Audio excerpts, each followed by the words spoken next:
As Christians, it's hard to know where the line in the sand is between being in the world and not of the world. Well, if you missed it, there's been some controversy going on in the Christian music industry. But I feel a conviction to go even a step further and say, I don't know if I even want to step on the stage. I don't know if I want to step in the room. And so I have decided to take a stance of non-participation. I will not be attending the F.L.O.w.s or the Grammys. I hope to be an example to the youth that the trophy is our salvation. The son's watching this. I think this is awesome. He gets to watch an award show like this. I thank God that I could see the forest for the trees. God bless y'all. Well, I think this has gotten a little bit out of control, and we need to talk about it. So stick around. Y'all know what time it is. It's time to flow. Let's go.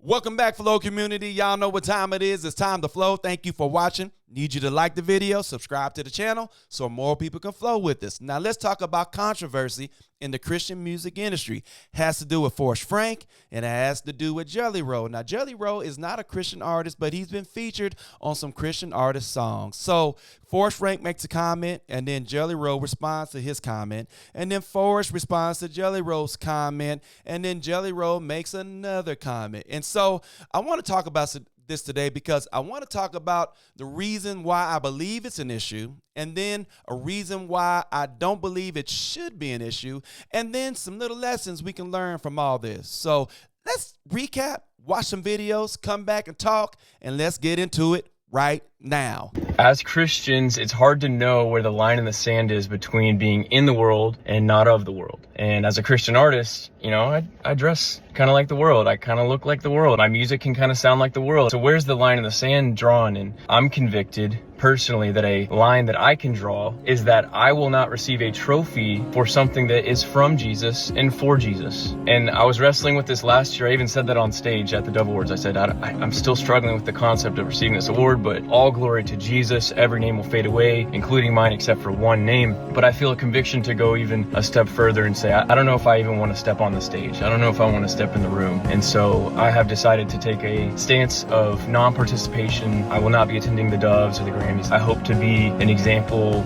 to the youth that the trophy is our salvation. The trophy is that my name is listed in the book of life and I get to have eternal life. What good is a piece of metal gonna do compared to that? Now that's the original video that started all this mess. And you know what? I can understand how you might believe it might be a little hypocritical what he said. You know, you're like, man, you making all this money from this music that's for Jesus, from Jesus, right? You making all this money from your concerts. You're making all this money from your merch. So it seems kind of hypocritical that you don't want to receive an award from a Christian music award show.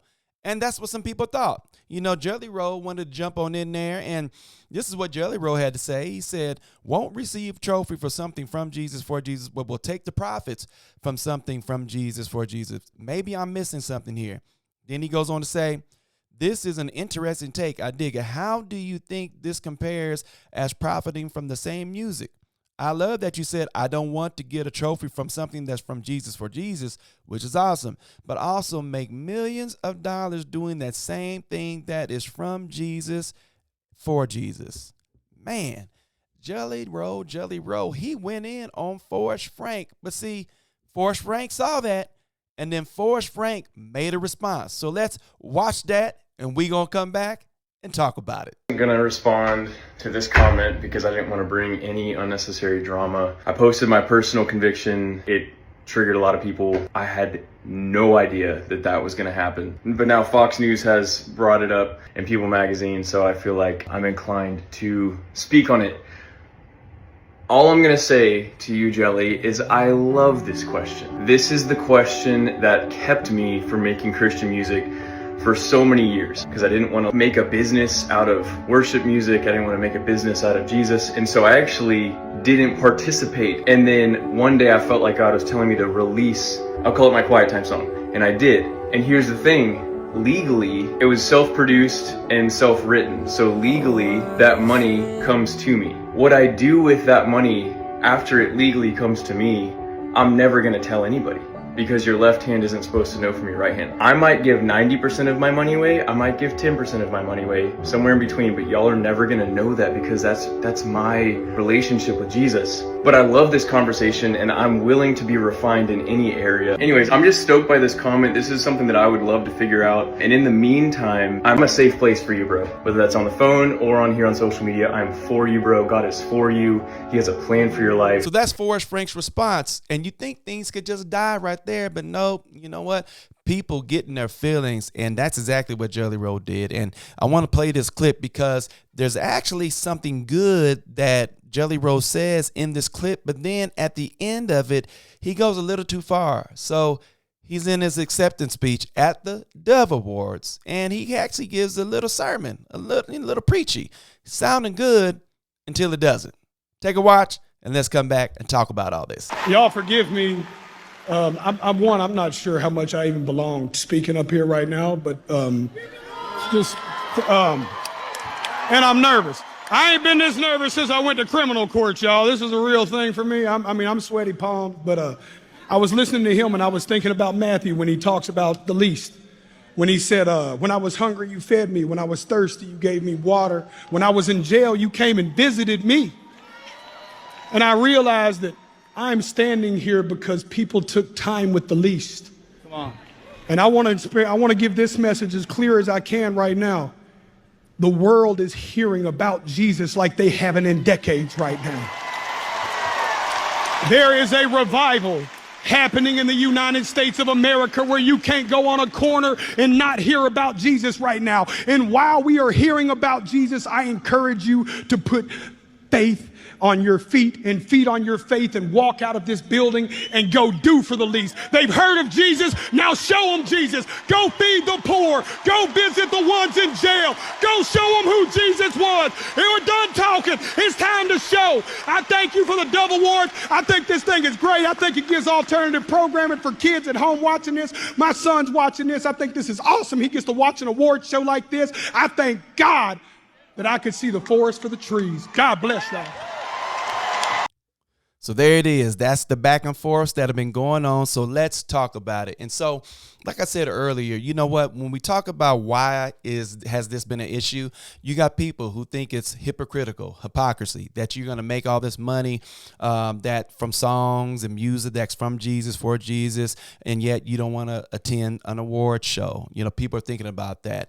And so let me give a response to that, because I don't believe people understand, and if they do, they should have waited before they responded. They don't understand maybe Forrest's road to music, because if you ever went to his concert, I remember going to his concert with my family, and he gave his testimony. And in his testimony, he talked about how he got away from God. He went to college and he wanted to experience the world. So he got way away from God. He grew up in the church, and then, you know, as many young Christians do, that he just wanted to experience other things. And then one night he went to a church service. He went to a Bible study, I believe, and then God got him back. And then God blessed him. God started pouring songs into his heart. And he said he just produced and put out his worship music, songs from his heart. And the things just blew up. Now, mind you, he remembers being far away from God, and he remembers God getting him and bringing him back. So when he talks about he doesn't want to receive an award that's from Jesus, for Jesus, understand this, that if he tried to come into music through the secular route and he knew he got away from God, and then God truly changed him around and God has truly blessed him, he wants to make sure that Jesus remains the main thing, that Jesus remains the focus. And let's think about award shows. Think about the Grammys, because when you win those awards, it's about how popular you are, how creative you are, you know, how much people like you, right? And that is what happens on those kind of award shows. That's what it's about. Well, when he goes on a Christian award show, in his heart and mind, he's like, man, this is truly about Jesus. My whole goal was to make sure that Jesus is the star, that Jesus is the center, because the award and the reward is salvation. The award and reward is people knowing about Jesus Christ.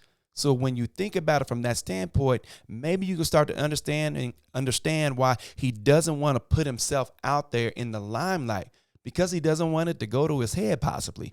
He doesn't want to start straying from his true purpose or what he feels like his purpose is in his music, because y'all know how it is.